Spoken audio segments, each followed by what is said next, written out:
Everyone, good evening. আজকে কিন্তু ব্লগটা শুরু হচ্ছে যোধপুর থেকে। এটা একটা স্পেশাল জায়গা আমার জন্য, একদম যোধপুর স্টেশন এটা।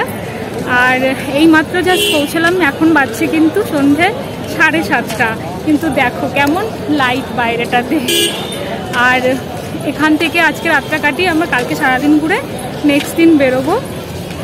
আর কি যে স্পেশাল আমার কাছে সেটা আর একটু পরে বলছি তোমাদের কাছে।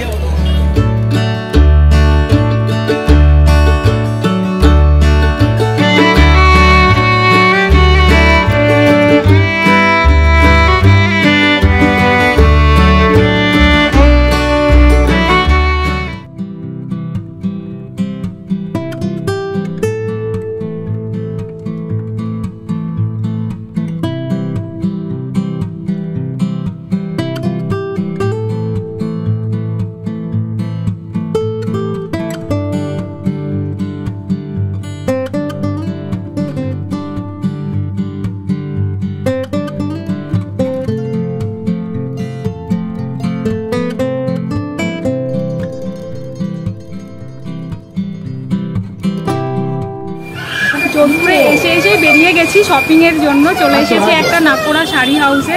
এটা দিদি রিলসে দেখেছিল, দেখি এখানে কেমন কি জিনিসপত্র পাওয়া যায়। মানে যোধপুরে এসে তো শপিং করতে হবে, এখনো ঘন্টা ঘর আমাদের জন্য ওয়েট করছে।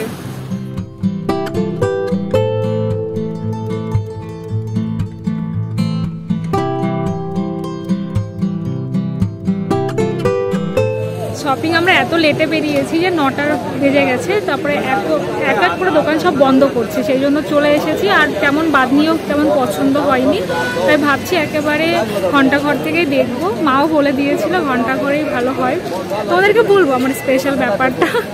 আর এখন চলে এসেছি এই দোকানটাতে। এখানে ডালবাটি চুরমা দেখছি সবাই খাচ্ছে, আর লেখাই আছে স্পেশাল ডালবাটি চুরমা। তো ভাবছি আর ওয়েট করতে পারছি না, রাজস্থান এসে ডালবাটি চুরমা তো খেতেই হবে।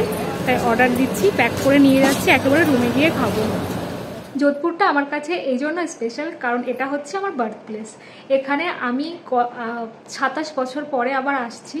আর এই জায়গাটা আসার জন্য আমার খুবই ইচ্ছা ছিল যে যেখানে আমি হয়েছি, যেখানে আমি 3টে বছর কাটিয়েছি, সেখানে আমি আবার যেন একবার যাই বড় হয়ে, যাতে আমি দেখতে পাই আমি কোথায় হয়েছি। আমার জ্ঞান থাকা অবস্থা আমি তো জানতে পারি কোথায় আমার ড্যাডিমা ছিল, সমস্ত জায়গা আমি ঘুরে ঘুরে দেখবো। এটা আমার খুব ইচ্ছা ছিল। মেনলি আমি রাজস্থান ট্রিপটা করেছি কিন্তু যোধপুরে আসার জন্য, তাই আজকে চলে এসেছি। এই জন্য আমার খুব ভালো লাগছে।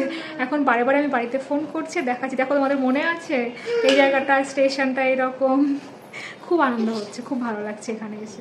চলে এসেছে ডালবাটি চুরমা। এখানে ডালটা অনেকটা বেশি, চুরমাগুলো একদম ভেঙে গুঁড়ো গুঁড়ো করে দিয়েছে।